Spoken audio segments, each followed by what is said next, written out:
This podcast is brought to you by Craft Beer and Brewing Magazine for those that love to make and drink great beer.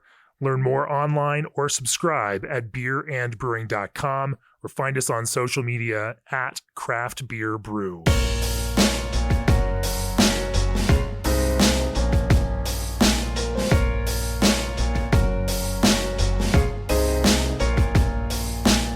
Welcome to the Craft Beer and Brewing Podcast. I'm your host, co-founder and editorial director of Craft Beer and Brewing, Jamie Bogner. My guest on the podcast today is Michael Messenie from Dutchess Ales in Wassaic, New York. Welcome to the podcast, Michael. Hi, thanks, Jamie. I'm very happy to be here. We've been super impressed with the beers that we've had from Dutchess Ales over the past year or so. Ketzer Helles was one of our top scoring Helleses earlier this year in a very competitive race in our yearly lager issue. And of course, Dutchess Ales has made a name for themselves over the history for brewing a lot of cask ales and English styles. And in fact, in the next issue of Craft Beer and Brewing that we are bringing out, there's a recipe for a cask ale, a bitter from Dutchess Ales. And thank you for providing that for us, Michael. Yeah, it was a lot of fun. Yeah, for sure. And so I figured, to help promote that and get you all excited about that and everything else, we might have a conversation about brewing everything from cask ales to lagers and the sessionable styles that Dutchess Ales specializes in. Before we do that, G&D Chillers, born in the Pacific Northwest from a lot of hard work and a singular goal, they have become the best damn chiller company in the world. Like you, G&D never settles. They are relentless and strive to be better every single day because they take pride in the work they do. They're craftsmen who know good enough just won't cut it. Visit G&D Chillers at CBC booth 3011-3011 or reach out directly at gdchillers.com. Also, this episode is brought to you by Raw North Star Pils, a new base malt to set your compass by. Raw North Star Pils is crafted for brewers looking for a domestic Pilsner malt with low color and low modification. North Star Pils carries overtones of honey and sweetbread, supported by flavors and aromas of hay and a nutty character. Suitable for any beer style, but particularly craft brewed versions of classic lagers. Let Raw North Star Pils guide your craft by visiting bsgcraftbrewing.com or contact them at 1-800-374-2739. Speaking of CBC, if you all are going to CBC, and I hope that I will see many of you all who listen to the podcast there, we're throwing a happy hour Thursday, September 9th, 3 o'clock to 5 o'clock p.m. at Bierstadt Lagerhaus. All the Bierstadt beers are on us. So, come have a beer at Bierstadt. We're paying for it, and our friends at the Comte Cheese Association are providing cheese to pair for everyone. So, should be a fun time. Let's see how many slow pours they can actually pour in the course of 2 hours. But anyway, we'd love for you all to join us. Please do that. Also, our Best in Beer issue deadline is coming up a couple weeks away, September 3rd. And so if you were interested in submitting beers for our Best in Beer issue, yes, get them to us here at our 1300 Riverside Suite 206 address by September 3rd. Having said that, now let's talk, Michael, about some beer. First, why don't you share with everybody your brewing history? You have an interesting arc coming here through from small scale cask ale production into a different kind of beer production, and so there's been an interesting evolution. But talk to me a little bit about your history in craft beer. What brought you into it? What you got into brewing, and how that arc has developed. Yeah, well, I got into it. Well, I was in, high school and college when I first started drinking beer. I grew up in Southern California and sort of witnessed that first wave of interesting West Coast beers in, the mid to late 90s. Had a definite affinity for them as well as old world styles. I was fortunate enough to travel a bit when I was younger. Germany, the UK, where I'm sure we'll talk about. I've spent a lot of time. And always had a kind of a deep affinity for the mystery and sort of culture surrounding beer antiquity and deep beer culture.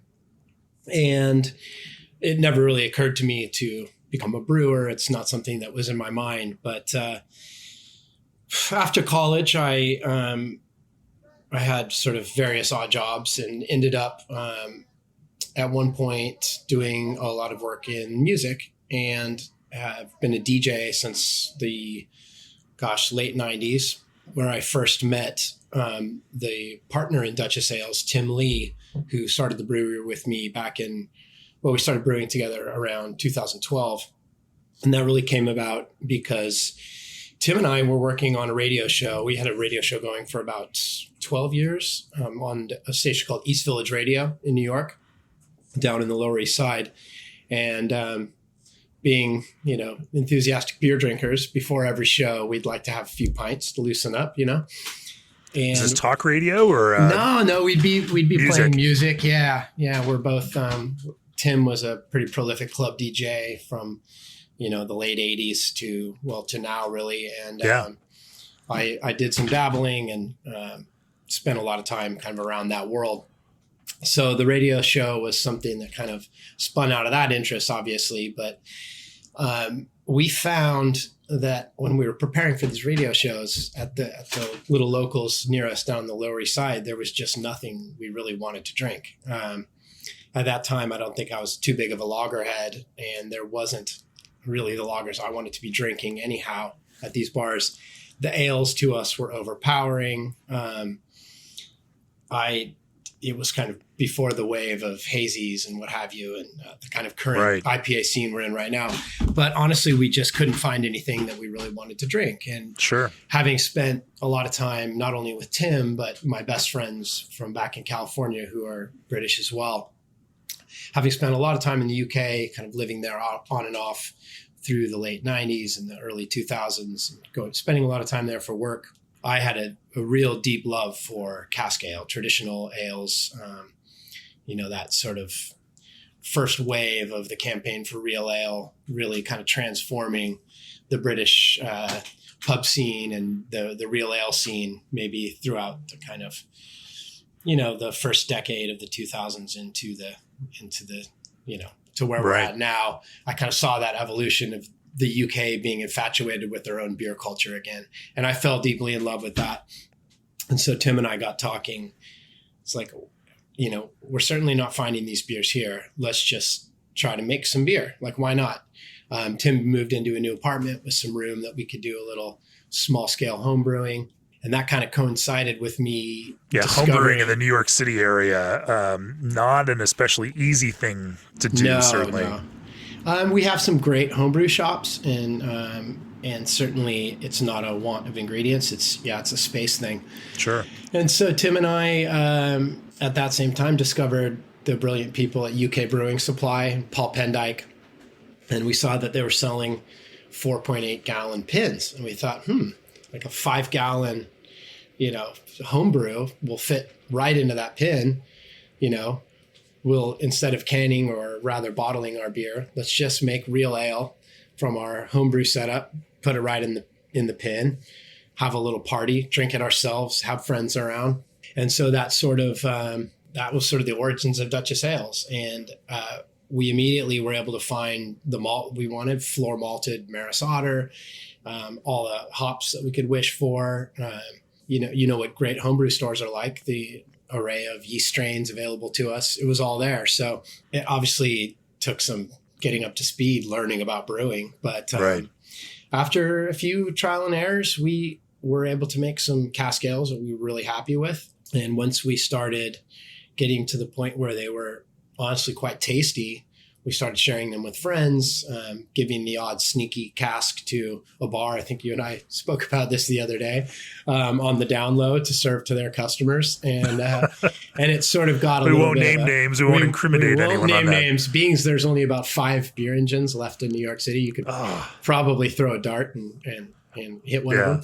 But so it got, it was really a thing for us to do, to drink the beer we really wanted to drink, share it with our friends. But then it got a little bit of and when we were doing this in bars, it got a little bit of a following. And then we were silly enough to apply for a license and get a proper brewery up and running. So that was the kind of next step, which we did for quite a while, and really just making cask ales for that kind of dozen, 10 to a dozen accounts in the New York metro area that had beer engines and had the capability of serving cask ale. So that was a lot of fun, but a small bespoke business. Oh, it was niche, very niche. Yeah. Literally making, 12 to 20 pins at a time.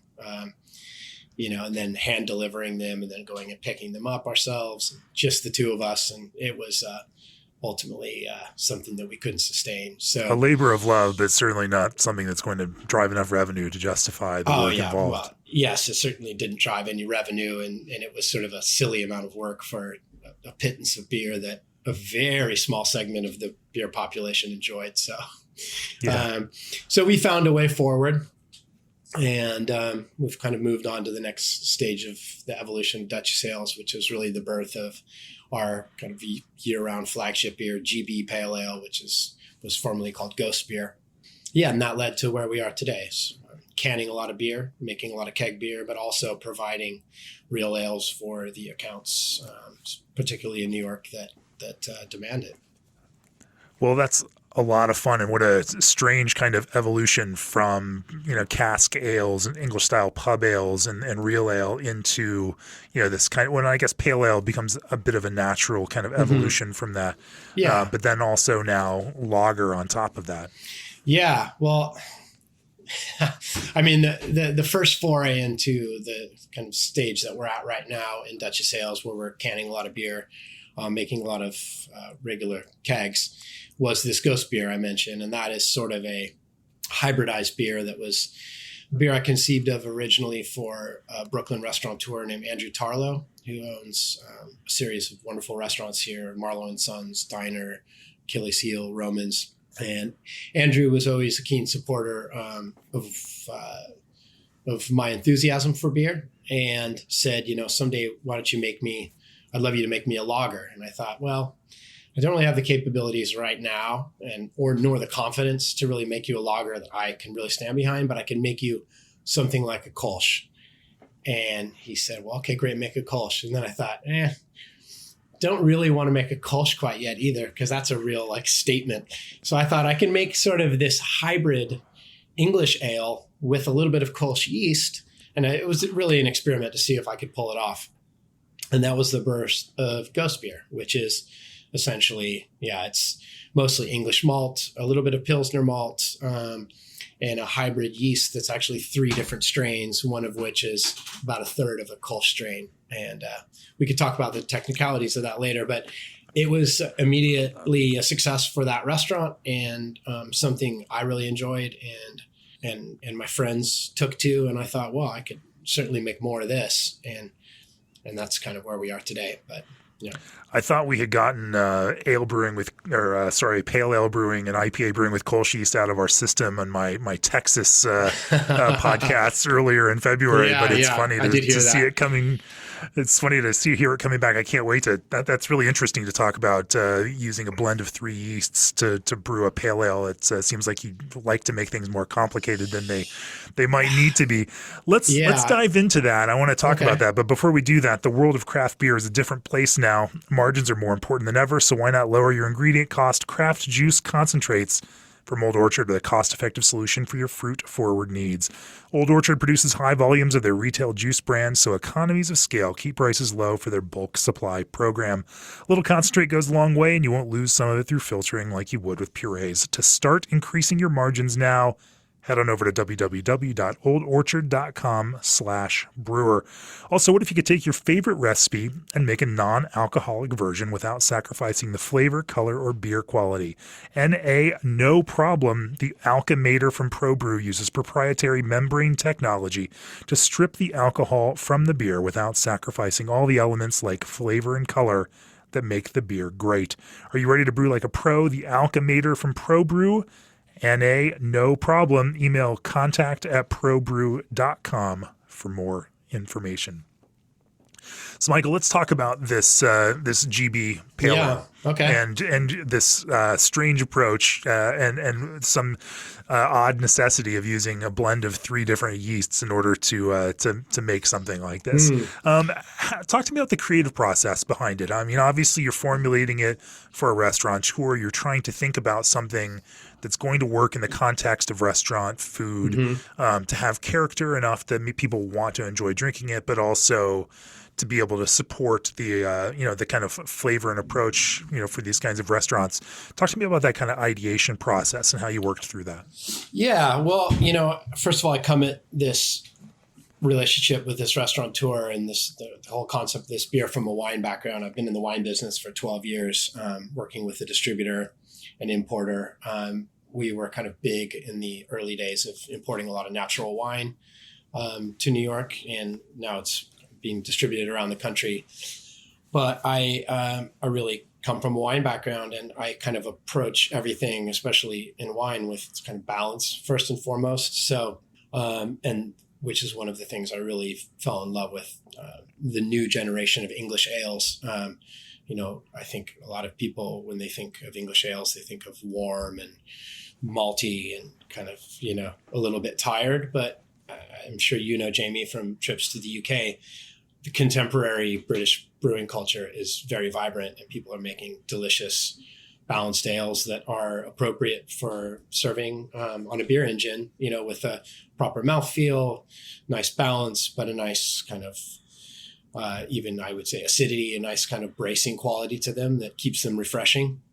So I thought I can do that with, I can sort of hit this, like I said, this friend of mine wanted something like a Kolsch. So obviously brewed in kind of in ale fermentation territories. So I thought we can have a compromise between what I want from a new British ale, which is kind of the vibrancy, the balance, the biscuity malt character, some of the noble hop aromas and nuance. But I can use a little bit of Kolsch yeast, bring the fermentation temperature down slightly, crisp it up slightly, get a little bit of that kind of ethereal quality that Kolsch provides. And really, I can't say I knew it would work. I just tried it.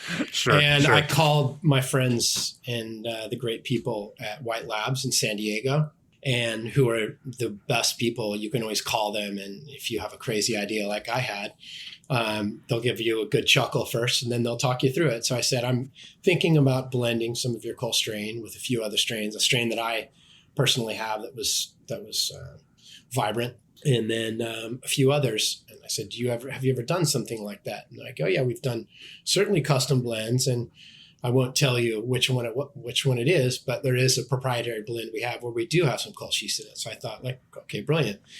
This should work. And if it doesn't work, who cares? We'll just try something else. I'm only making a little bit of it. But immediately it worked great. The yeast was strong, repitchable, attenuated well and everything. It was a success. It didn't look like there was any sort of stepped lags. It looked like it was a harmonious fermentation. It was vigorous. The beer finished out at a level I was comfortable with. It was tasty. So I thought, well, let's just keep on doing this. And that's a strain that I've been, I get 3 or 4 generations out of it now, but I'm renewing it quite frequently because it is kind of a strange thing to be doing. So I don't want to push it too far. There's that risk of those getting out of balance in the blend, and over time, something out competing other. Exactly. Something is going to start dominating, but when they're all quite healthy, I think it's been a success. So yeah, that beer was immediately fit my palate, and the friend of mine was happy. Andrew was happy with it. And it kind of raised some eyebrows from diners at Marlowe and Sons and diners. And so it was something to continue with. And you're asking about the vision for something like that. It's really just having played around a lot with home brewing and smaller scale brewing, and being, pretty well schooled in the nuances of different malt characters and things like that. I felt if I could really envision a flavor profile, a mouthfeel, crispness, I could make it happen through trial or error. And luckily, I kind of got it right the first time. And this is a beer that is, I'm on my 17th generation of it, and it's constantly changing. I remember listening to your brilliant interview with Dan Suarez and took heed of what he said as well. As a recipe is never really done. It'd be hard to say you're always completely happy with something. So Ghost beer is really a fun beer to have as my year round, because it's gotten to where I really love it, but there are always little adjustments I can make. And, but thankfully the yeast is not really one of them. That's been something that's really been consistent in it. Talk to me about this vision process, because, I'm always curious about this as you think about a beer, where does that language come from, and how do you get from that thing that's on your tongue that you sense to some idea of it, and then think about how you can construct it out of the ingredients. And then not just ingredients, but then move from those ingredients through process, through fermentation. I mean, for me to think about it, like, I mean, you're talking about a whole complex layer and sequence of things that goes from how these ingredients, including hops and malt, that are coming from specific origins with specific flavors, then move through that fermentation process where it's going to be manipulated and transformed in some sense by now 3 different strains of yeast working in concert to then create this finished product out there that you'll, polish up and, carbonate, which also then changes texture and perception for it. It's a lot of layers on that kind of creative process. So talk to me about how you articulate that and how you, kind of create these mental ideas of the way that these things work for you. Well, like I said, the Ghost beer was really, it's got a pretty complex malt bill, and that's part of this vision. There are a lot of elements to it. I think I'm using 7 different malts in there, which is a little odd, but I really think that there's a little bit of nuance everything brings. It's really, in my mind, I had this quality of malt and this mouthfeel that couldn't be brought about by just, using 100% Maris Otter or with a tiny bit of crystal or something like that, a typical British kind of profile. I use a little bit of white wheat malt. I use a little bit of spelt to bring just a hint of nuttiness, but it also kind of can achieve a little bit of what wheat does as far as, head retention, body, mouthfeel, things like that. There's a little bit of oats in there as well, but and a tiny bit of Vienna, but it's all to just kind of move the sensory experience of the palate into harmony. I think I'm a big fan of, single malt, single hop, but it's really not for my kind of brewing experience. I really like to manipulate things, steer them into a channel that I'm perfectly happy with. And like the Ghost beer, like I've gone through probably 5 or 6 different malt spectrum iterations. Do I know that the little changes I've made are exactly that perceptible difference in the beer? I'm not really positive, but a big part of my vision for my beers is my faith in bringing the vision forward through trust, and through a lot of, that sounds silly, but I do have some partners I brew with, and I ask a lot of questions. I taste a lot of malt. I taste a lot of hops. You could say I maybe overthink things a little bit. But I really do want to kind of achieve that flavor that's in my head. And there is certainly a lot of nuance to those decisions that I've made. Sure. Now there's also, batch to batch, variation in some of the ingredients that you're going to use. There's all of these other things that can impact it as much as, percentages. But, talk to me about some of that kind of malt variation. Like when you tasted earlier versions, what were those kind of things that you tweaked and why? Are we talking about 1 or 2 percentage points here? Are we talking about adding a different malt in order to try to actually help it realize the vision that you had in your head? Yeah, that's exactly it. I mean, the early iterations of it were primarily Maris Otter, 90%. Yeah. And then I thought, this is it's almost too warm. It's almost too biscuity. So I thought, well, let's blend a little, let's cut it with a little 2-row.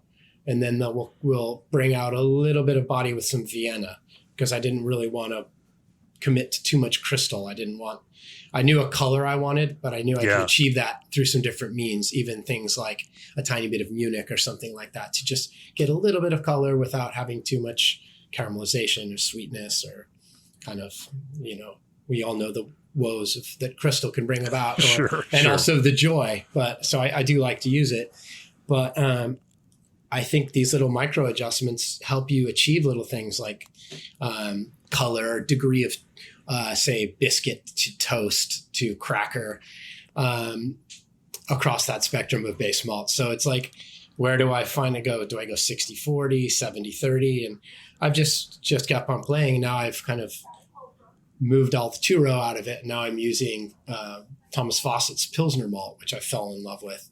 And that's getting me to a level where it's like a super light Maris Otter. So it's like it's biscuity, but it veers towards cracker, and then I get a little bit of nuttiness from the spelt, a little comfort from the white wheat, a little protein from oats. And to me, it's just harmony, and I love it. And I love kind of being the mad scientist about it.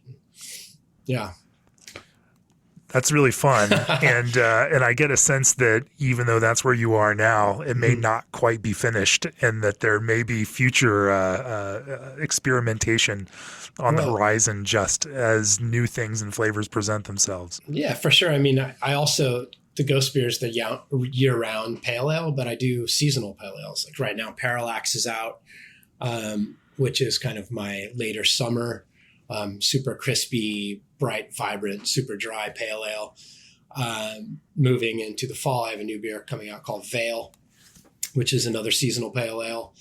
And that is where I get to experiment a little bit more with hops that I'm interested in that I might not be using in Ghost Beer, which is a consistent hop lineup.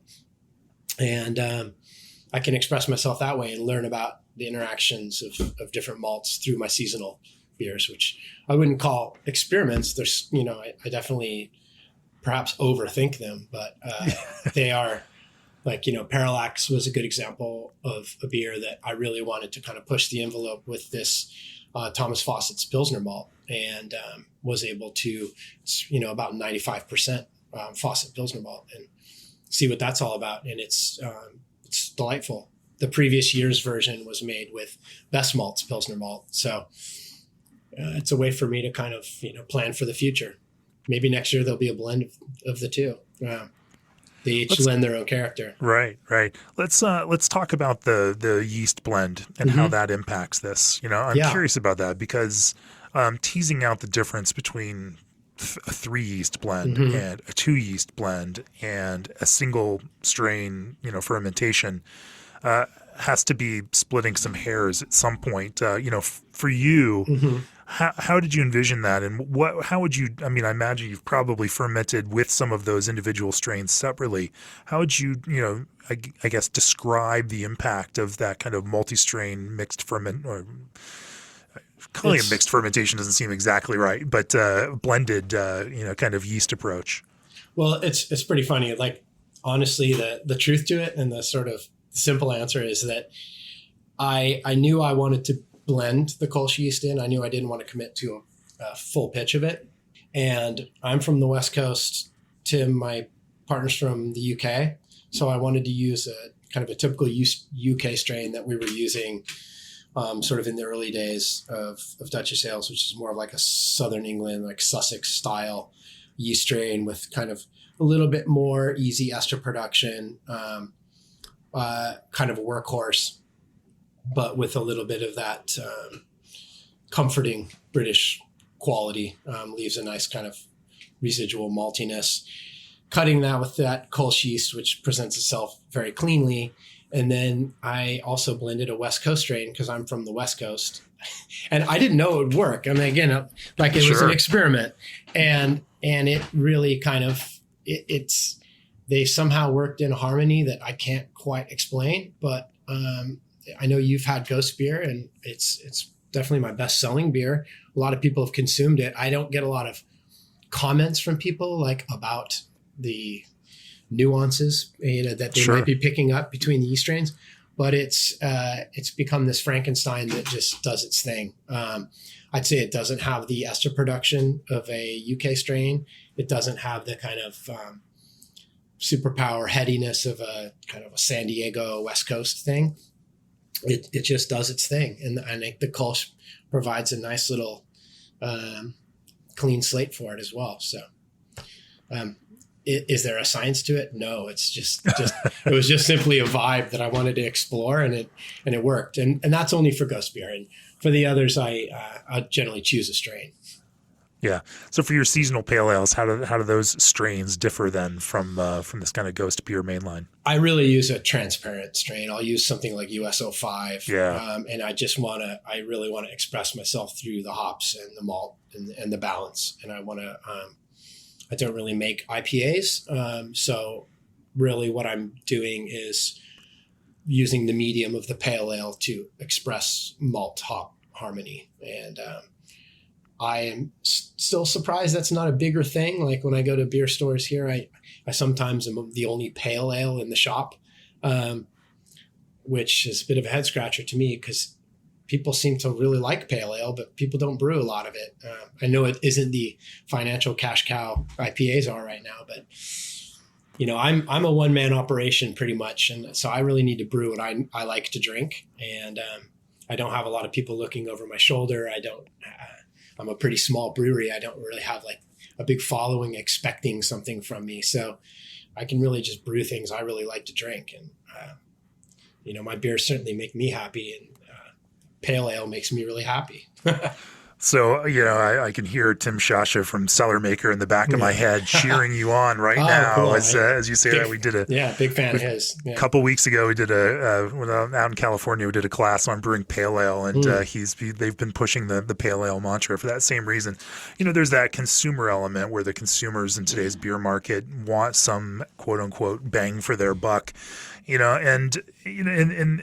think that all of these things become elastic trends where, we've stretched. You had that 2000s craft beer movement where it was all about big, bigger flavors, more bitterness, more boldness, like defining against, mainline beer by going big on flavor. Yeah. And then you had this fruity, hazy, soft thing, which was in some ways a reaction to that. Yeah. And then, of course, we've had this kind of resurgence in lager, delicate beers, pub ales, and the like, and an interest among brewers who've gone through that kind of big phase and are really embracing that kind of idea of subtlety and balance. And I think that, again, it's an elasticity. And then here, we continue to stretch, and we're seeing the same thing, like bigger, sweeter imperial stouts also driving things. More sour has become now a move towards less sour, but also more fruit flavor. And so I think all of these things just exist in a never-ending dynamic of up and down and point and counterpoint. And so, we'll see.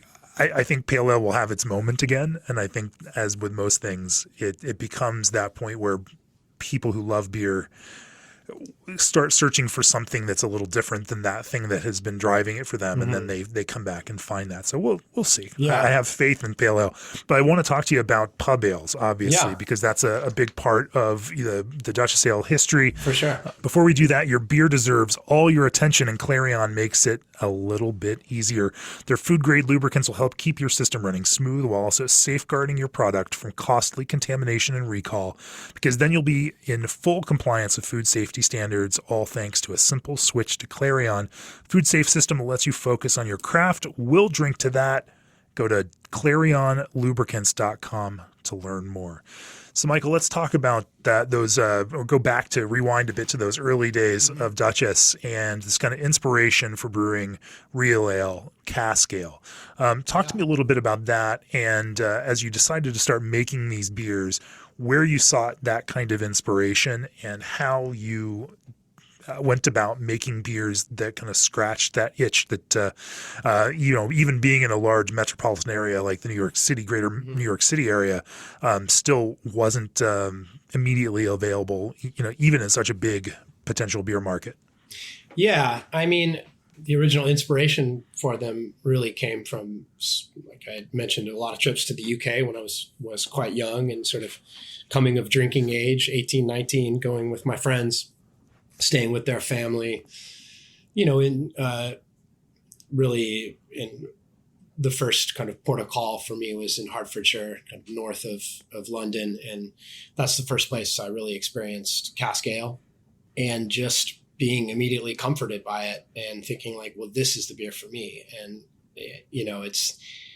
and it was more than that. It was the culture surrounding the consuming of cask ale. There weren't 25 taps. And, it was like sure. people were there. The beer was important to this scenario, but it was really conversation, being in the community, and you found yourself all of a sudden having a great chat with the farmer living down the road. And then you look at your glass and you've had 3/4 of the pint, and then you think, well, that was good beer, wasn't it? And I think that is just such a wonderful thing. It's like, as they say, a social lubricant. I just discovered this joy and this kind of effortlessly consumable, delicious ale. And years go by, every time I would go back and return to the UK, beer got better and better, and pubs took more ownership of their tradition of cellarmanship, maintaining cask ales, people like Camera, supporting local pubs with publications, information, helping new landlords maintain beer engines and maintain casks in ways that they might have previously overlooked. And that has that evolution was something that when we started Dutchess Ales, like, well, let's bring that culture here. Obviously it's far easier said than done. There's only a few beer engines in the city at the time we started doing it. It was a fad that kind of came and went in New York, and people said we were, pretty silly to be doing it, but it was really something we were doing for ourselves. We wanted to make those beers, and we wanted to experience that little slice of culture with our good friends. You can understand why a lot of these are pub driven, where the brewery and the pub are intimately connected, usually via business, because it's not just I sell a 15.5 gallon keg, that has a standard Sinky fitting, and they can hook it up to any CO2 beer line and it's probably going to be okay. There is an amount of care and intimate involvement of caring for that beer over the matter of days, that after it's tapped, that it is good to drink. And so True. There needs to be a volume to it, but there also needs to be, a proper kind of care of the kegs. They need to settle properly. They need to be connected properly. They need to be served and prepared. There's so much to it. It becomes hard to do that with bars, in sure. that kind of a relationship. Yeah, it takes a real commitment, and I can understand why it's not for everybody. And even if they love it, I can still understand why you might not want to maintain a cask. It is, requires forethought, requires maintenance. It's not just, popping the Sankey on there, it's right. But there are a few people in New York that have done a good job of maintaining them. And that was sort of our target market. Of course, we sold some casks to some people that didn't know what they were doing and didn't aerate the beer properly, didn't close the beer up properly at the end of the night. The serving conditions just weren't right. And the beer ended up not really expressing itself the way we wanted. So we really had to cut that down to just a few accounts. But, ultimately, I'm glad we did it, and I'm glad we still provide cask ale. But it is a thing. It's not a culture that can just be uprooted and brought here, Right. Or it doesn't really translate here to a busy bar where you have a staff of like maybe 3 general managers and a bunch of bar, right. It's, people don't want to deal with maintaining. It's a labor of love. Yeah, and it's a labor of love for those publicans that want to serve that, and they have to want to care for it at that kind of level. Sure. Exactly.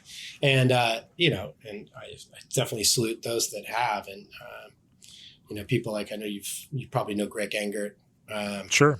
out of Blue Jacket in DC. He's really dedicated himself to it, and his casks are immaculately maintained, and that's certainly somewhere we can usually be found on cask here in New York City at Grand Delancey, his bar.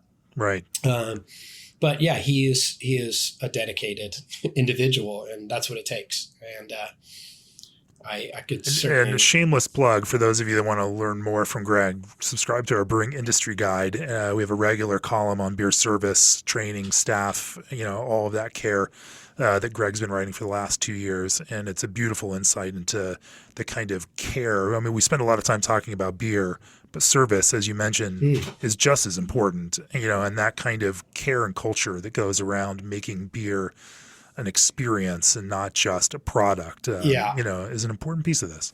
Yeah, and it's the drinking culture and beer culture that Cask Ale comes from is slightly different than how we interact in bars here, and it's drinking here is a little less communal. People move around a little bit more. I know I certainly like to go and drink at 5 or 6 beer bars in Brooklyn. Sure. That consistently. I don't really have a local. I used to, but there's a long story with that. It's sort of been shut down for a while. Yeah. But Damn it, COVID. Yeah, I know COVID, and it's a shame. But it's understandable to me that Cask Ale isn't a big thing, but the beer I think deserves a little better recognition because fine ingredients, balanced beers, and when properly served, people tend to love them. Last year, I popped down and recorded a podcast with Stephen Kirby of Hogshead here in Denver, and it was just one of those. I always enjoyed drinking Cask Ale, but I never realized how much I enjoyed drinking Cask Ale until, as we were talking, I looked down and realized that in so many minutes I had finished 3/4 of a pint. Yeah, there you go. Not thinking about it again, not consciously, but enjoying it. And being able to have that conversation, and and he of course pointed that out. Like you could see just how big each sip was from the lacing on that glass, and that was, and it tells an interesting story about just how you even drank that glass. But I think that is that kind of thing. People have that idea of what Cask Ale is, and it doesn't always jive with their experience of drinking it, and you don't even think about that experience of drinking it unless you kind of reflect on it in that kind of way. But nonetheless, let's talk about how you brew it, and how you've developed creative ideas about brewing different styles of pub ales, bitter, mild, etc. And then again, where you find yourself gravitating towards. Again, it's not just about building the flashiest beer. In a lot of ways, it's about building a beer of subtlety and extreme nuance that is enjoyable, but that doesn't steal the show. Talk to me a little bit about that creative process. Yeah, well, I mean, currently every ale that I make, I also make casks of. And really the first thing in my mind when I'm conceiving of a new ale is like, how is this going to taste coming out of a beer engine? Which to me, this is the epitome of an ale for me, is naturally conditioned. But a big part of that, and a big part of what makes those beers drinkable, is the nuance of the interplay between malt and hops. So I personally brew maybe slightly drier beers than most, like really UK-centric breweries. I generally am a little bit more in the old school West Coast category as well, as far as like mouthfeel, back in the kind of golden age of early 90s West Coast pale ales or something like that. So I do appreciate that kind of crispy, bitter backbone to accompany that toasty malt. Really every ale that I make, I conceive of as something that I'd first like to drink on cask. And so even something like GB Pale Ale is something that you also think about. You prepare casks of that? Oh, yeah, always. Okay. And GB is probably on the crispier, lighter side of my seasonal ales, and it's wonderful on cask. And I urge you, if you're in New York in September, maybe get down to Grand Delancey and try one. I'm about to make some for those guys. But it is really ale with balance and nuance is what I'm after, and that is always going to work on cask. I haven't currently been brewing such British-centric styles other than Messenie, my ESB, and Auger, my porter, which I'd say are pretty traditional English examples of both. Messenie might veer a little bit towards the Pacific Northwest ESB category, only in the sense that it's got a little bit more of a core of bitterness. But Auger is a straight up English porter. And those I are love it both, when we're saying like Veers Pacific Northwest. I mean, we're probably talking about like 5 or 8 IBUs difference here. Fairly subtle things, or is it bigger than that for you? No, it's subtle. It's subtle. Yeah. It's just there is a present bitterness to it, which I like. And Wait, so your ESB is actually bitter, unlike everyone else's ESBs, which are named bitter but don't taste that. Yes, exactly. And it's an ESB with a special bit of B. It does have a little bit of bitterness. I've made versions of it in the past that are kind of malty and full of joy, but I personally like that little backbone of bitterness. So what does that look like for you? I mean, are there specific hops that you find give you that bitterness, but in a kind of soft and rounded way that complements this English approach that gives it just that hint of Americanness? Yeah, I mean, I've played around with kind of different variations, but in that ESB, I will do a pretty generous 60-minute edition of something even like Centennial. Something that is shows a little bit of kind of a New World character, but really has kind of like a noble stability to it. Right. But I use, UK varietals, Challenger. I really like using Willamette. I like bittering with Willamette. I like using it throughout the process. Played around with bittering with that as well. And then as well as like 10-minute editions, whirlpool editions, very light dry hopping. So it's not so rooted in traditional, ESB culture of the UK where you'd have a bittering edition, small one, a 30-minute, a 10-minute, what have you, and no dry hopping probably, and maybe a 8 to 15% edition of crystal malt. I'm really making a little bit drier beers, but I still think there's plenty of malt expression coming through. So when you say drier, what's a typical kind of finishing gravity for your ESB? 4.2, something like that. Yeah. Which isn't so dry. That's not so dry. Yeah. So more dry is really a relative statement. The last iteration was quite dry and quite bitter. And I think I'm going to probably this fall, I'm going to go back to a slightly more old school approach. But that's the fun thing. I'm small and I can play around, and I'm not really out to wow people. I really want kind of to find that middle-aged dad like me that makes me really happy drinking something kind of an everyday sessionable beer. So and there's a little bit of a fusion element here, and fusion can be a bad word in some contexts, but I think that finding a way to bridge some of these styles for American palates and American drinkers isn't always the worst approach. For you as you're brewing an ESB, like what's the crux move? What are the crucial pieces there that you have to get right for it to kind of carry through? What are those things that you won't change because they just always deliver a delicious beer for you? Well, base malt is supremely important, obviously, and I'm like most people who are interested in British beer, use primarily Maris Otter. So this is a Maris Otter based beer.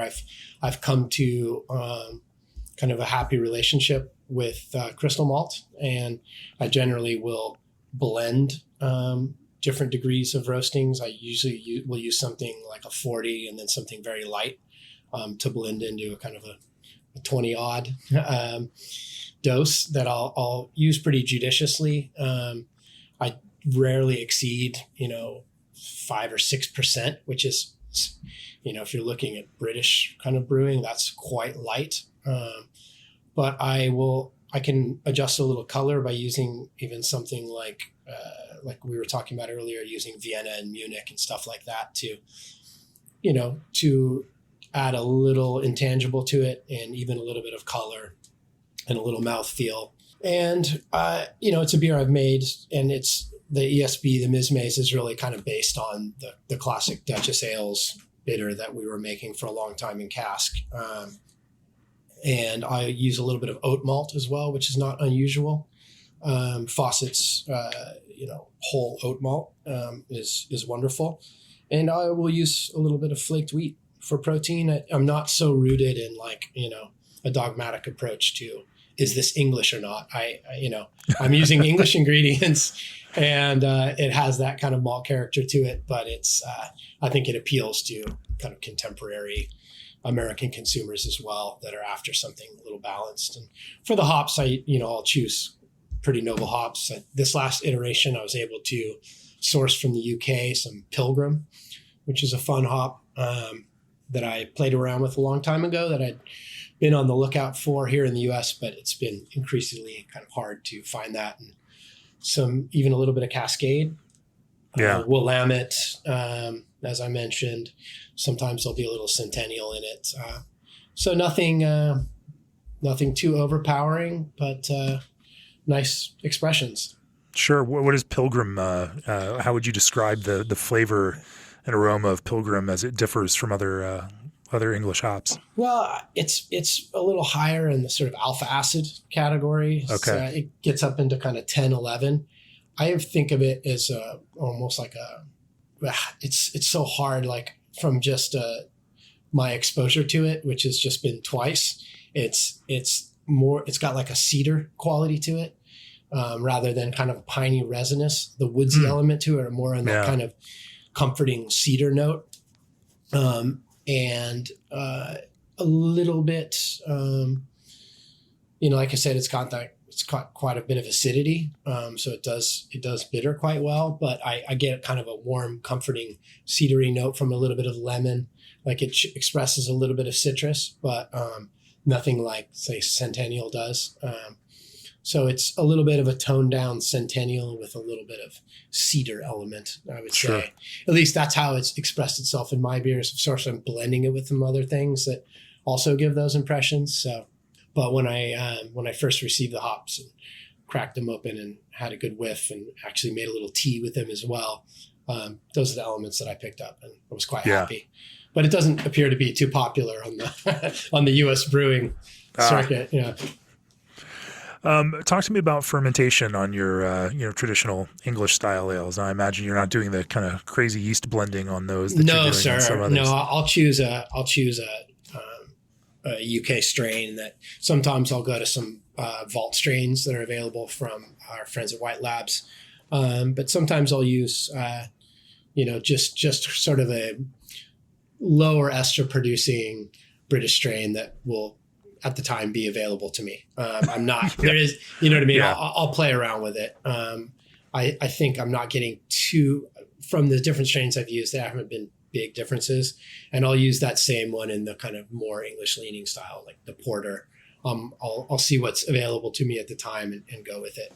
But usually I go for the kind of less ester heavy, more subtle strains. And I'm particularly keen on the south and east of England for those strains. It seems from what I've played with. Is that because of your Southern California roots, or is that just does that reach your own personal beer history? It's kind of my personal beer history, and I've spent a lot of time in Devon, Dorset, Sussex, East Anglia, where the beers can be to me a little bit more mineral and a little bit more dry. I like to use a little bit of chalk in my English ales as well, which is not, you don't see it too much, but I blend a little chalk with gypsum and I do a pretty much a standard mineral addition, but with a touch of chalk to give it a little bit of that Southern UK exposure.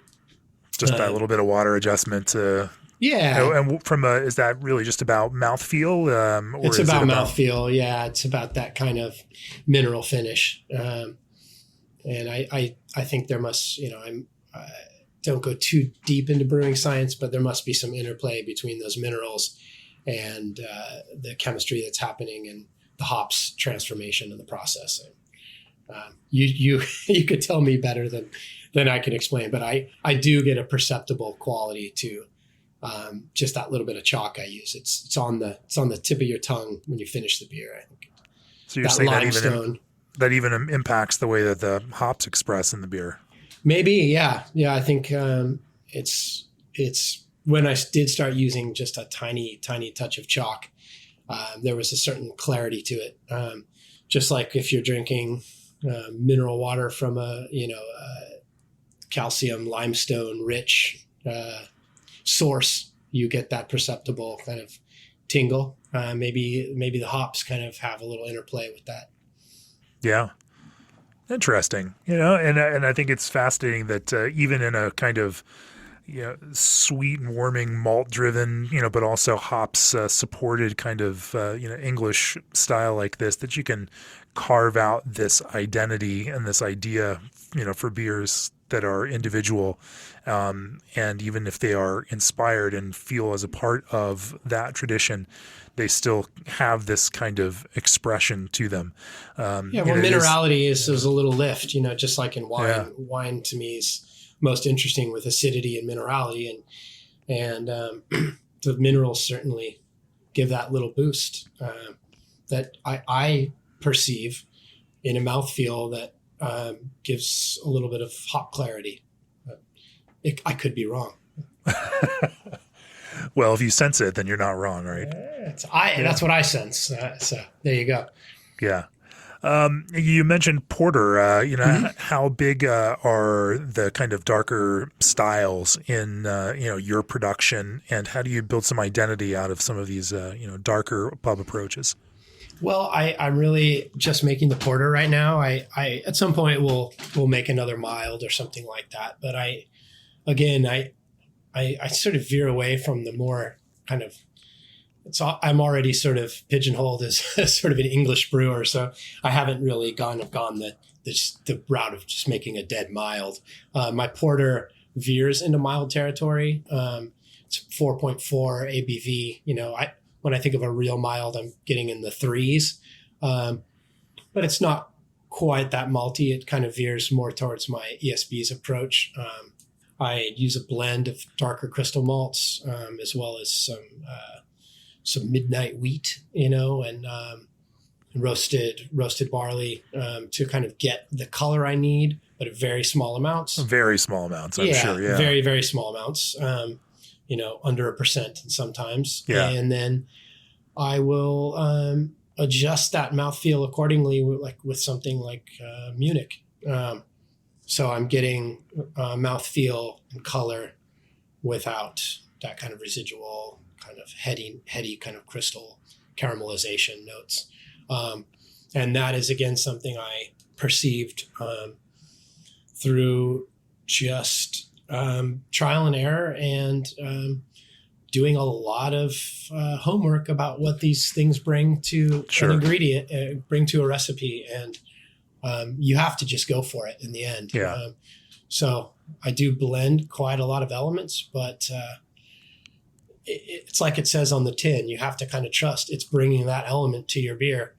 And I see nothing wrong with using a whole bunch of things to blend elements to make something that's exactly what you want.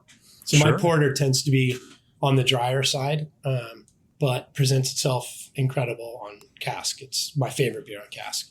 Yeah. I'm actually sitting on one. I think we talked about this in the back room. That was kind of a COVID casualty. That it's getting on, but I still think I might tap it and have some friends around for a party and see what it's like. Fantastic. So let's zoom out a little bit. Yeah.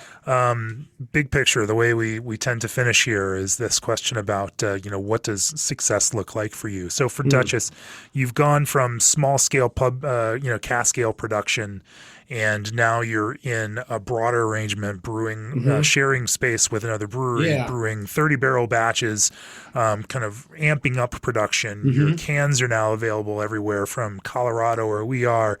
I just saw someone. I was in Northern Virginia a couple weeks ago. You're getting out there, and Dutchess ales are getting to places that are certainly outside of the metro New York area. Yeah. What's the goal for the brand, for the beer, and how will you know when you've become successful? Well, I think I've been successful for a long time because I've made something I enjoy, and that is success. The first time the smile came over our face when we tasted our first pin of ale that we made was overwhelming. So I'd say it's been a big success, but I'm not at this point. I'm sort of really pretty much flying solo in the business. I have a lot of inspiration from my partner, Tim, but I'm really the creative director and brewing director of this operation. And so I'm taking it slow and living by that kind of ethos of making exactly what I want to drink. I like the route I'm on right now with having year-rounders available and then rotational pale ales. It's something that's become predictable for my customers and predictable for distributors and retailers. When a new season comes around, there's going to be a new Dutchess Ales rotational beer to slide in there. You mentioned Ketzer. That was a big move for me to go into kind of lager production because I dearly, dearly love the traditional old world lagers, the beers of Bamberg, and I have a deep love for things like Marsbrau. And I always wanted to make something like that. And I did a lot of research and a lot of thinking about making Ketzer. And it really turned out exactly what I wanted it to be. You talk to a lot of brewers about technique, lager technique. I learned from listening to your podcast. I learned from talking to a lot of brewers. And I made it the way I was comfortable with and that I thought would produce the result that I would desire. And it's been a successful beer for me. And so you're talking about the future. I want to make some more lager. I've got another one planned for the kind of mid-fall called Walser that you can keep an eye out for. But again, it's another type of lager that I have an affinity for. I don't think I'm going to go crazy. But yeah, success is to continue to make things that me and my friends enjoy, that the distributors are happy with. I get good feedback from customers. And I'm at this point, I'm not chasing anything. I feel I've been successful. So it's been a really cool project. It's growing, and with the growing comes having to learn how to do new things and explore new partnerships. At some point, I'm probably going to have to build my own brewery. It's inevitable, but you'd mentioned the partnership I have with my contract facility right now is a deep and wonderful one. And we can go into that, but that's a place that's been an endless source of learning and inspiration. They've supported me in my vision. They've taught me things that I needed to know, but also let me drive the bus and say, sounds like a good idea, go for it. There's no reason you can't do it that way. And the beers turned out in a way that is satisfactory to me. So this is, at current times, a partnership that really works for me. And you have an active relationship with them. It's not here's the recipe, deliver the packaged beer. You brew, and you're involved in that kind of production process. Yeah, it's really wonderful. Give shout out to Greg Maish, the head brewer over at Great South Bay, is just he's a total force of nature, and he is incredibly knowledgeable in all beer styles. He's steeped in incredible amounts of brewing history. When I talk to him about things like lager, he could, for 24 hours, he can just continue to talk about lager because he really loves beer. And so when I'm excited about something, he's excited about it. I'll develop my recipe based on, a vision I have for a beer. We meet up and he doesn't ask. He doesn't say, well, this might not work. He doesn't really give me that kind of feedback. He said, just let's do it. But if there's something that may seem, in the recipe, say, based on what you've given me here, you might be off on these IBUs. So let's maybe rethink for the profile you're going for. Maybe we can back off here. He's rarely kind of asking me to push the envelope. He's really kind of sometimes keeping me at bay, which I love. But, it's an endless source of knowledge. And on brew day, we go there, we make beer, and like I think I said to you the other day, I get to do all the fun stuff, but I don't get to clean You don't tanks. have to clean the tanks. But I certainly, it ain't free. It is. Yeah. I'm certainly not throwing money up in the air because it's a very expensive way to go about things the way I'm doing it. But I'm learning loads, and I'm making, I think, beer that I can really stand behind. So it's been a wonderful experience. Well, it's a fun way to see that. I think that, with the amount of capacity that's out there in the world of craft beer, a lot of people get tied up in the idea of I have to build my own brewery, especially, from the get-go. And rather than going that route, it is a far more efficient thing to do from a capital and from a human kind of approach to use these facilities and put that equipment that's out there to more use rather than simply building more and more and more of these. Yeah. I hope that all of us in the world of craft beer think about sustainability long term. And, for sure.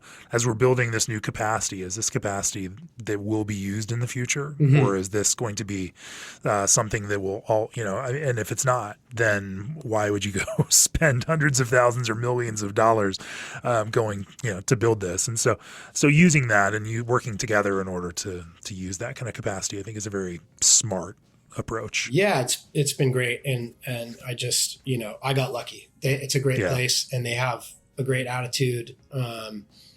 And I'm allowed the autonomy that I need to kind of express myself, and I can't ask for more. Do I need to eventually take the next steps? Yes, because I could go into many because reasons. The costs of brewing at other facilities can certainly cut out any profit and sustainability in your own business. Sure, exactly. Sure. But right now it's I'm ticking along at a good pace, and all is healthy. Yeah. Well, the beer has been delicious that we've tasted, and I appreciate you talking with me about the way that you ideate and create a lot of these beers. G&D's singular goal is to be the best damn chiller company in the world. Set your compass by Raw North Star Pils. Try fruit juice concentrates from Old Orchard. Make non-alcoholic beer with the ProBrew Alchemator, and make your system 100% food safe with Clarion lubricants. Of course, if you'd like to support this podcast, go to beerandbrewing.com. Click on the subscribe button. If you're a pro brewer, hey, we've got these all access subscriptions, which will give you the brewing industry guide, which features things like Greg Engert's column on Behind the Bar. Among other things, if you're a subscriber to Craft Beer and Brewing, take a look at the October-November issue where Michael's bitter recipe is in our Cask Ale section, feature package of the magazine. Thank you again for that. If you are coming out to Denver for CBC, don't forget the Craft Beer and Brewing Happy Hour Party at Bierstadt Lagerhaus Thursday, September 9th, 3 to 5 p.m. And Michael, if people want to learn more about Dutchess Ales, where do they find you? You can go to dutchessales.com. There's not a ton of information, but I keep the current beers up there as well as the kind of archive. I have an Instagram, Dutchess_ales. I'm not too active on social media. I don't really have a Facebook account. I'm a one-man operation trying to do it all at the moment, and I should probably get with the times and get my social media together, but really focusing on the beer right brand now. of mystery, Yeah, well, it's I always, I'm a music lover, and it was always fun for me to discover something, right? You go into a record store and never heard of it, you take it home and it's your new favorite thing, and maybe somebody out there will pull my beer off the shelf and wonder who they are and really enjoy it. So there you go. Dig in the crates of your local beer shop and discover that Dutchess Ales gem. For sure. Yeah. Well, thanks for talking with me on the podcast. Yeah, it's been a pleasure. Yeah, and I wish I could see you in Denver, but I'm not going to make it this year. But well, I'll get up that way to New York one of these days soon. Yes, it's good. Please it would be good to get back to my old stomping grounds. And indeed. Cheers. Thanks a lot, Jamie. Take care. Bye-bye. This podcast is brought to you by Craft Beer and Brewing Magazine for those that love to make and drink great beer. Learn more online or subscribe at beerandbrewing.com or find us on social media at Craft Beer Brew.